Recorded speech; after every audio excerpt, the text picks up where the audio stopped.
Hola, estamos hoy en un nuevo episodio de Mundo Aventuras. Hoy estoy con Ilsa. ¿Cómo estás, Ilsa? Ilsa es terapeuta respiratoria y trabaja conmigo en el equipo del Seguro Social y ahí vemos niños, alérgicos. Y ella, como terapeuta respiratoria, ayuda con el manejo del uso de los inhaladores para los niños y de las terapias que pueden hacer ellos para mejorar su condición. Yo particularmente pues veo muchos niños con rinitis alérgica. Y la rinitis alérgica, como hemos hablado en otros episodios, pues la vía respiratoria superior se conecta con la vía respiratoria inferior. Y si no se controla la rinitis, pues el asma también no se controla y eso es algún trabajo en equipo. Y al controlar el asma con el uso adecuado de los inhaladores, eso me gustaría que me hablaras de tu experiencia aquí tenemos los instrumentos importantes que Ilsa maneja en la consulta de la terapia. Cuéntanos. Sí, muy buenas tardes. Como dijo la doctora, mi nombre es Ilsa Cubilla y actualmente pues laboro en el Hospital Pediátrico de la Caja de Seguro Social. Y también haces medicina privada también. Sí, hago pruebas respiratorias en lo que es medicina privada, en una clínica. Claro. Y y en el hospital también hago las pruebas respiratorias para todos los pacientes, prácticamente del servicio de neumología y alergia. Claro. Sí, entonces, bueno, hablando de espaciadores, tenemos una gama de espaciadores que son los que manejamos en el hospital pediátrico. Esto se usa con los inhaladores, ¿no? Que por lo menos nosotros, sí. Pues el médico, para los que no saben, para explicar esa parte, el médico prescribe el inhalador de ya sea salbutamol, ipratropio, beclometasona, otros nombres, formoterol, salmeterol, entre otros, fluticasona. Entonces, esos vienen en la bombita que la gente le dice bombita. Entonces, eso se coloca aquí y esa es la parte que tú... Ajá. Ok. Todos estos inhaladores que son de esta presentación se utilizan con esta gama de diferentes espaciadores que tenemos para el uso de los pacientes pediátricos y también pues algunos son de tamaño adulto. Una vez que el médico prescribe el medicamento, casi siempre la primera vez que muchos pacientes no saben utilizar, no saben cómo se usa el equipo. Entonces nos los mandan a nosotros, nos los refieren para instruirlos en el manejo del uso adecuado de espaciadores con el inhalador. Exacto. Tenemos entonces, si son niños menores de 18 meses, utilizamos un espaciador como este tamañín, ¿sí? Es pequeñito, y pues siempre se les orienta cómo usarlo. Lo primero que hacemos es que se les dice que tienen que mover el dispositivo. Lo que es el inhalador se mueve bastante para que se distribuya el medicamento. Una vez se coloca entonces en el equipo y se le pone al paciente en su carita que quede nariz-boca bien pegadito la máscara. Se aplica el medicamento y deja que entonces el paciente respire por 10 segundos cada puff. Entonces, por ejemplo, si le mandan 2 puffs, retiramos el medicamento, de nuevo lo agitamos y de nuevo se le coloca el segundo puff. Y sí. También hay que ver que cuando el niño va respirando se va moviendo la válvula que está ahí. Sí, existe una valvulita, inclusive es una válvula expiratoria y una exhalatoria. Una inspiratoria y una exhalatoria, que esto lo que hace es que permite que el medicamento entre pero no se regrese. O sea, es al aplicar, se hace la aplicación, el paciente va a inhalar el medicamento entra pero no se regresa. Entonces, por eso es que estos dispositivos pues son de gran ayuda y han venido pues a mejorar en la administración de lo que son los medicamentos inhalados. Claro, es muy importante que sepan los papás que deben usarlo con el espaciador, ya que si lo usan, porque a veces me ha pasado que pues no hay en la institución, entonces no lo compran porque piensan en usarlo directo y se lo ponen en la boca porque eso le queda en la lengua y se lo tragan o no llega a realmente como queremos que llegue, ¿verdad? Exacto. Sí, y muchos también se les dice que hay que limpiarlos y al limpiarlo lo dañan. Sí, entonces también hay que tenerle lo que es la docencia. Nosotros entregamos un instructivo de cómo usarlo y cómo limpiarlo también, cuando es la primera vez que se le da al paciente. Esa parte. Sí. Ver, Entonces tenemos este que es no de la 0 a sé. 18 meses. Ajá. Tenemos este que es de 18 meses a 5 años. Todos los que son máscaras se utilizan de la misma manera. Y este para niños mayores de 5 años o small, ya viene siendo de grande, de adulto, pero en tamaño small. Puede ser un adulto pequeño, porque ahí... Sí, o aquellos pacientes que tienen alguna otra enfermedad de fondo, como síndrome de Down, niños más grandes que no saben seguir instrucciones, entonces le damos este. Podemos tener este también, que este es de adultos, ya pero para niños ya más grandes, 14 años. Adolescentes y eso. Sí, exacto. Y tenemos el de boquilla, que este, pues, la forma de uso es diferente. Aquí, para niños mayores de 6 años. También. 6 años ya usa de boquilla porque este dispositivo, inclusive el medicamento es mucho más directo que el que se usa con máscara. Entonces, siempre se les cambia que usen entonces con boquilla. Okay. La forma de usarlo es agitar igual el medicamento. Pero estos son de adulto también. ¿Cómo haces para escoger? O sea, ¿a qué pacientes mayores de 6 años decides usar esto o estos? Depende de... No, siempre queremos usar el de boquilla, porque es más directo. Claro. En caso, bueno, que si ya no tenemos de boquilla porque se nos agotan, entonces, pues ni modo, le damos al paciente este. La condición de dar el de máscara en niños más grandes es alguna condición de fondo. Claro, de niño que no colabore. Que tengan síndrome de Down. Bueno, ahora que hay muchos niños teniendo problemas también neurológicos de déficit de atención o problemas de autismo. Esos niños también pienso que pueden beneficiarse mejor de estos casos. Claro que sí. Entonces les iba a indicar cómo usar este. Este también se agita el medicamento. Se va a colocar aquí al dispositivo. Y aquí se le indica al paciente que bote el aire lo que más pueda antes de usarlo. Bote el aire, todo, desaloje los pulmones de aire lo que pueda. Y luego, sin respirar, se lo va a poner en la boca. Se le dice, aplique el medicamento y luego aspire. El paciente va a absorber el medicamento y lo va a mantener por espacio de 10 segundos. Okay. Mentalmente el paciente cuenta hasta 10 y luego respira normal. O sea, ahí la indicación va a cambiar. Claro, porque este es un niño que ya sabe seguir indicaciones, o un adulto. Exacto. Entonces, y así pues los PUF son de acuerdo a lo que la prescripción médica, ¿no? Claro, exacto, dependiendo de la condición. Exacto, allí el médico pues se les hace énfasis de que tienen que ceñirse a la instrucción médica, de acuerdo a la receta.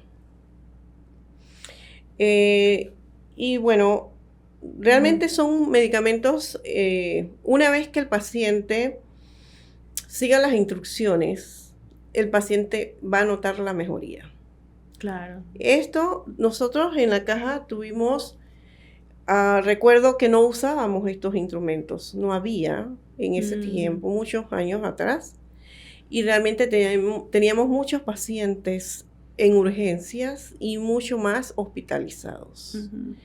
La parte que hemos visto, la experiencia que tenemos de tratar a estos pacientes, ha disminuido una gran cantidad de pacientes utilizando de esta forma los medicamentos. ¿No? Y bueno, yo recuerdo cuando era residente de pediatría que hacíamos, bueno, le decíamos a los papás que agarraran una botella, la partieran por como 2/3 de la botella, entonces ponían el medicamento en el extremo de la boquita de la botella y esto aquí, entonces era el sello que tenían que ponérselo, pero entonces quedaba todo, pues no quedaba parejo, ¿no? Porque no hacía el cierre no era, como aquí esto es del material, no era el material adecuado. Exacto. A veces también les raspaba la piel. Sí, se hacían muchos tipo caseros, artesanales, bueno, había que de alguna manera ayudar al paciente para que hiciera sus inhalaciones, pero bueno, Afortunadamente ya los tenemos y ahora nos toca es mantenerlos, tratar de mantenerlos siempre a disposición de los pacientes. Claro, claro. Y bueno, habrán algunos pacientes que todavía, pues, que si no tienen seguro social o no tienen los recursos, terminan todavía usando estas botellas y estas cosas. Que, bueno, ojalá pudiéramos hacer que todos los pacientes tuvieran acceso a esto. Y bueno, y este que es el de uso para niños que tienen traqueostomía o que están intubados en intensivo. Exacto. Los pacientes que tienen traqueostomía utilizan este es un dispositivo, es una cámara también, pero pues ya vemos que este tamaño es el mismo diámetro de la traqueostomía. Así que se pone igualito que el otro. Se pone en la tráquea, se aplica y se deja allí por 10 segundos. Traqueostomía es cuando los niños no tienen alguna condición estructural que hace que tengan un tubo para respirar aquí, ¿no? Exacto. Exacto. Y bueno, y en tu experiencia con el uso de estos, ¿cuáles son los errores que tú has visto que muchos papás a veces cometen? Porque la adherencia al tratamiento es una de las cosas que a veces se ve entorpecida con estos manejos de explicarles todo eso que... Claro. Ajá. Bueno, sí, realmente a veces esto es constante. Uno les educa, les orienta, les dice por primera vez y uno piensa que lo saben. Pero cuando regresan, ya sea por alguna prueba respiratoria que hay que hacerle, me doy cuenta que no lo están haciendo bien.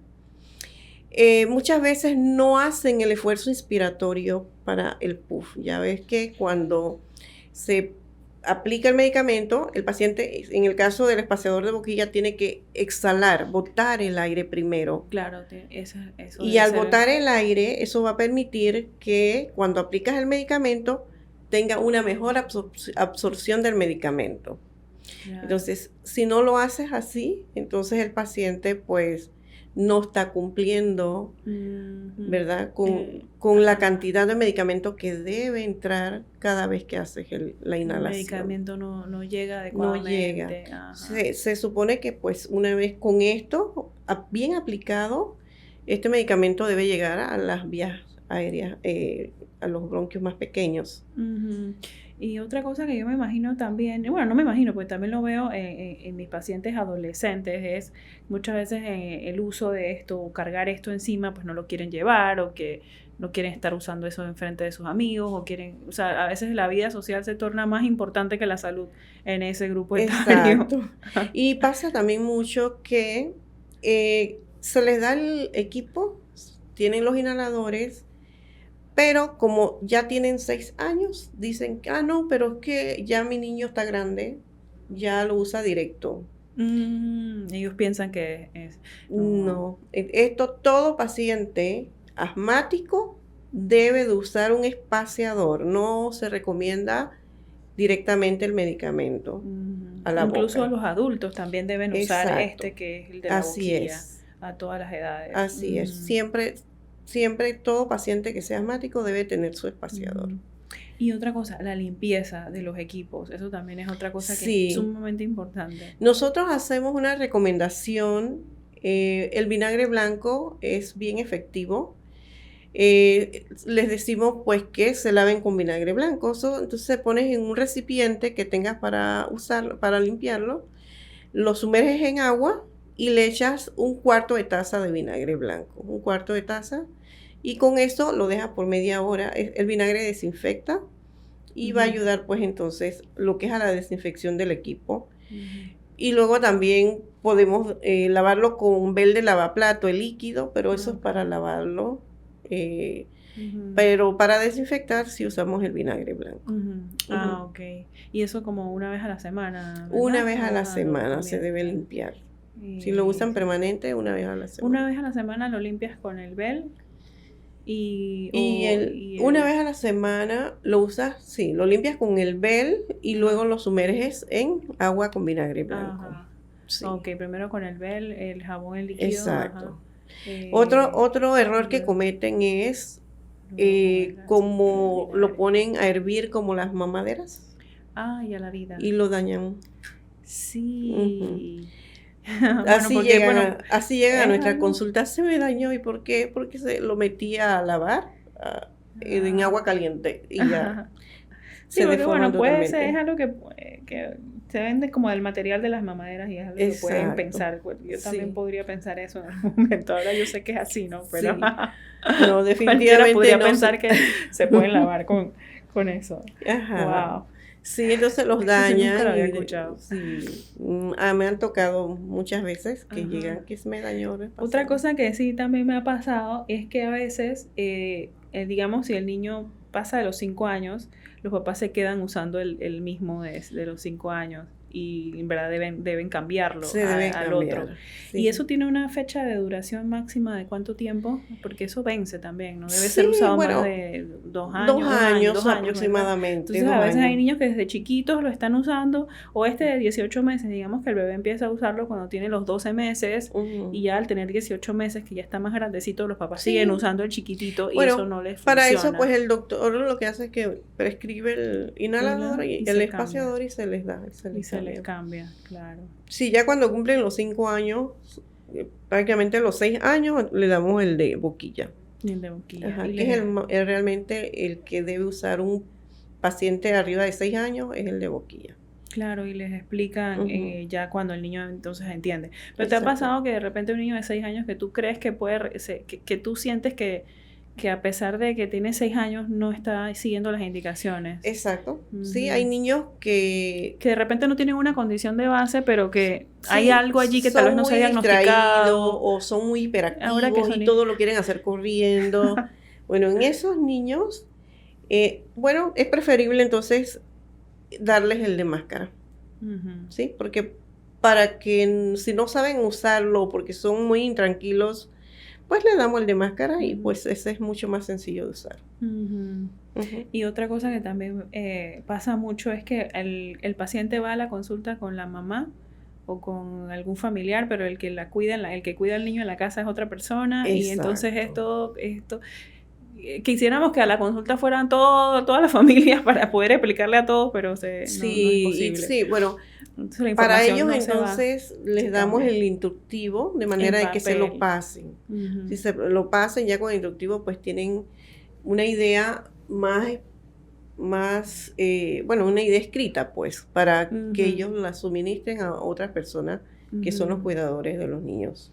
Sí. Definitivamente no es fácil porque a veces uno da las instrucciones y pensamos y que, bueno, ya se llevó los medicamentos, Ujú. se lleva el espaciador, ya el paciente pues está tratado médicamente y el niño sigue recayendo en sus crisis, recayendo en sus alergias respiratorias y muchas veces que no están usando los medicamentos como es debido. Ujú. Entonces, Sí, eso es un trabajo arduo que tenemos de orientación, de educación para que el paciente, pues, y los familiares entiendan que son medicamentos que son un tratamiento que hay que cumplir. claro. Eso es otro o error común, que los papás piensan que si el niño ya se recuperó, nada más usan el medicamento por un par de días, pero realmente para controlar el asma debes usar un tratamiento de control, de Así mantenimiento, es. de base, de que es un Ujú. medicamento que se usa según la indicación del alergólogo, del neumólogo, que les indica cuánto tiempo deben usarlo. Y me pasa mucho que les digo que lo usen por un tiempo y lo usan por el tiempo que mejor les parece, o a veces Así no. es. Un tema que tienen que hay con el seguro es que para sacar los medicamentos tienes que ir al día que te toca y si no vas ese día no te lo dan, entonces a veces no van y luego no lo compran y luego el niño recae. Sí, es bastante común eso. Pues los pacientes, sí hemos sentido pues que ha mejorado lo que es la calidad en cuanto al tratamiento de los pacientes, ¿no? Pero también así hay muchos más pacientes ahora con más alergia respiratoria y más asma, pero pues podemos pensar que después del COVID quedaron entonces todas esas Esas secuelas de los secuelas, pacientes exacto, las vías respiratorias quedaron sí, afectadas. afectadas. Igual Ujú. con los niños que vienen después de una bronquiolitis, que también ocurre frecuente que pues tienden a desarrollar esta hiperreactividad bronquial común también. Y cuéntame de las pruebas respiratorias. También tú también te dedicas a hacer terapia, espirometrías, pruebas de Exacto. función respiratoria, Sí, pulmonar. En el laboratorio de fisiología pulmonar del hospital donde laboramos, hacemos las espirometrías simples o forzadas, las espirometrías pre y post broncodilatadores, que son aquellas diagnósticas, Ajá, que exacto. esta es para el médico pues estar seguro del diagnóstico del paciente. Estamos haciendo las pruebas de FeNO, que es de fracción de óxido nítrico exhalado. Ujú. Estamos haciendo em, próximamente las pruebas de ejercicio nuevamente, estamos retomando Ah, qué bueno. la de reto con esfuerzo. Es una prueba bien importante también para el diagnóstico del paciente, saber si el paciente, el asma del paciente es inducida por ejercicio. Y es una de las pruebas que mandan los neumólogos, ¿sí? Para sus pacientes. Tenemos un equipo que es un oscilómetro, próximamente también vamos a hacer pruebas de oscilometrías. Y ese sí es para niños menores de 6 años que no saben hacer espirometrías. Entonces, medir la función pulmonar en esos pacientes es un reto. Es un reto. Y ya con la oscilometría creemos pues que vamos a poder cumplir con esa población más pequeña que no se les puede hacer las espirometrías. Claro, porque es más difícil para ellos seguir las indicaciones. Exacto. Y en la espirometría pues tienen que seguir las indicaciones de más o menos como esto. ¿Cómo son las indicaciones en una espirometría? De una espirometría, Ajá. bueno, generalmente se le manda al paciente a botar el aire lo más fuerte que pueda. O sea, primero... Expirar, sí, una expiración prolongada. Primero llena los pulmones de aire, tome mucho aire por la boca y luego expulse todo lo que pueda, lo más rápido que pueda y lo más largo que pueda, en una sola soplada. Ahí vamos a medir cuánto de aire maneja el paciente en sus pulmones. ¿Sí? Después que sopló todo, se desinfló prácticamente, entonces lo mandamos a tomar nuevamente el aire, hacer una inspiración profunda y entonces allí pues hacemos esa medida. Lo tiene que hacer el paciente 3 veces para entonces tener unas gráficas que son los que tienen que ser gráficas reproducibles y aceptables. O sea, prácticamente del mismo tamaño, igualita a las 3. Ah, ok. Sí. Para tú saber si realmente la prueba sí, tiene son los valor. Criterios, exacto, son los criterios que son para saber si la prueba está bien hecha, para decirlo, ¿no? Sí, porque a veces la persona no hace bien el esfuerzo. Los intentos. Entonces tienen esfuerzos diferentes y las curvas salen de diferentes tamaños. Entonces no se pueden tomar cuando son así. Tienen que ser 3 iguales o muy parecidas. Sí, eso en cuanto a lo que es la espirometría. Luego entonces, si es una prueba diagnóstica, le administramos medicamento, los broncodilatadores, con espaciador también, y esperamos más o menos un tiempo de 15 minutos, de 15 a 20 minutos, y repetimos el procedimiento de las sopladas de la espirometría. Ahí vamos a ver la diferencia sin medicamento y con medicamento.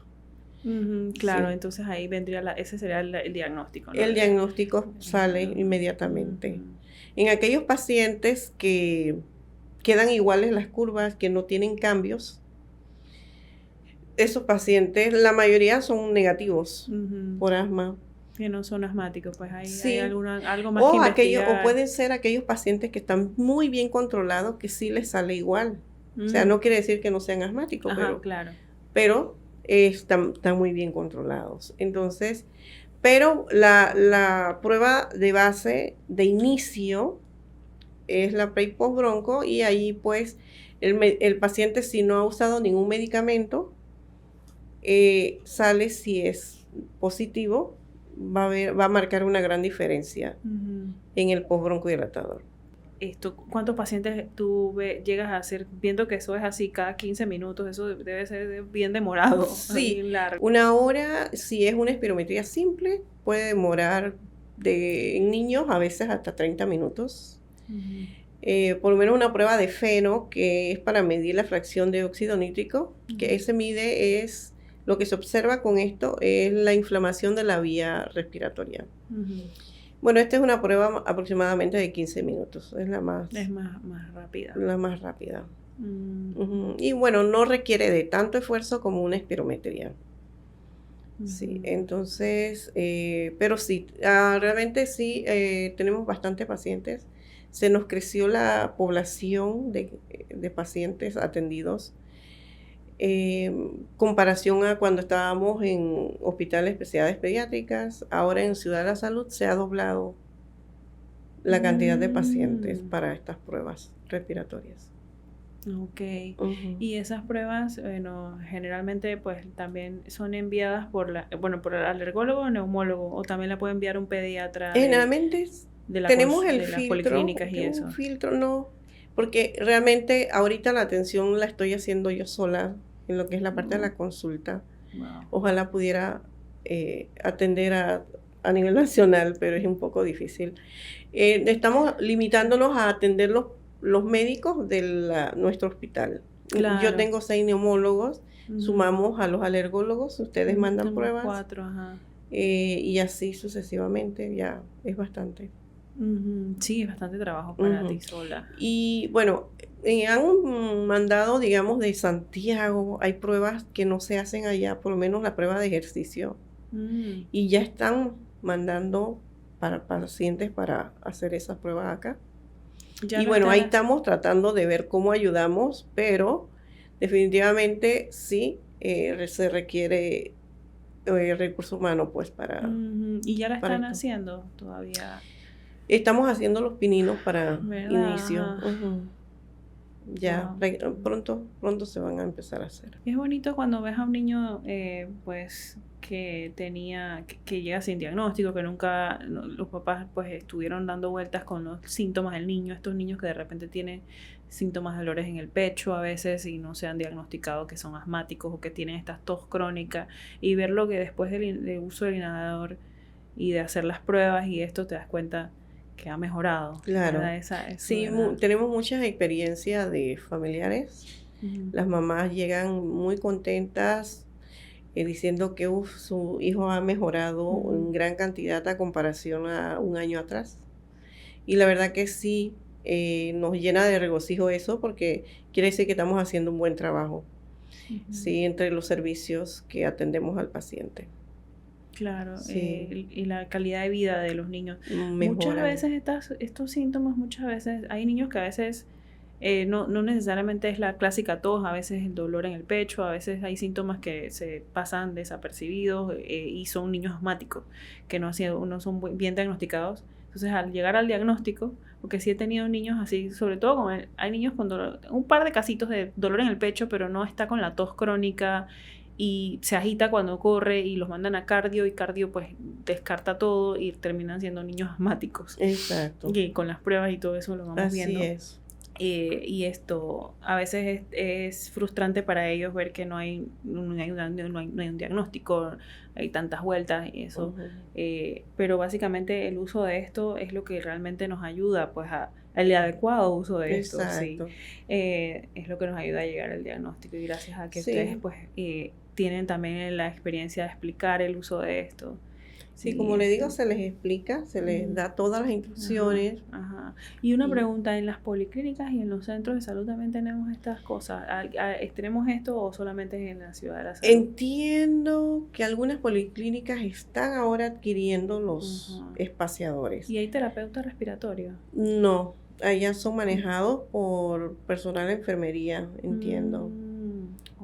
Ok, bueno, y al final las enfermeras también tienen conocimiento de esto. Deben tenerlo, claro. Cuando están en los niños hospitalizados, las enfermeras son las que ponen esto también, ¿no? O no hay bueno, en intensivo sí hay terapeuta respiratorio. Sí, en el hospital especial de nosotros, Hospital Pediátrico de Alta Complejidad, tenemos ahí actualmente 3 terapistas en manejo de pacientes en cuidados intensivos.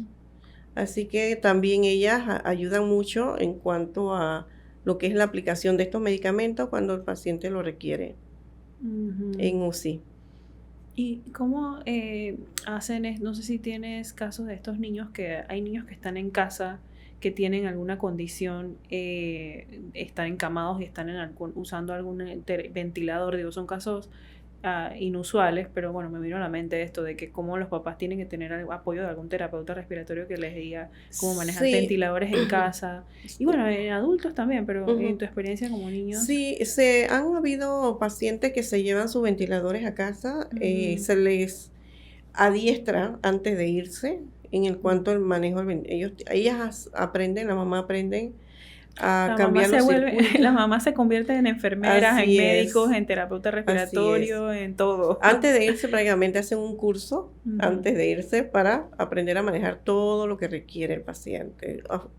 Ojalá que pudiéramos nosotros ir cada cierto tiempo al manejo de domicilio. Más o menos estaba pensando que hubiese como alguna... Sí, manejo de domicilio, pero para eso primero hay que tener el personal. No hay recurso humano. Ajá. Bueno, me imagino que a nivel privado tal vez existe estos a domicilio en casos de...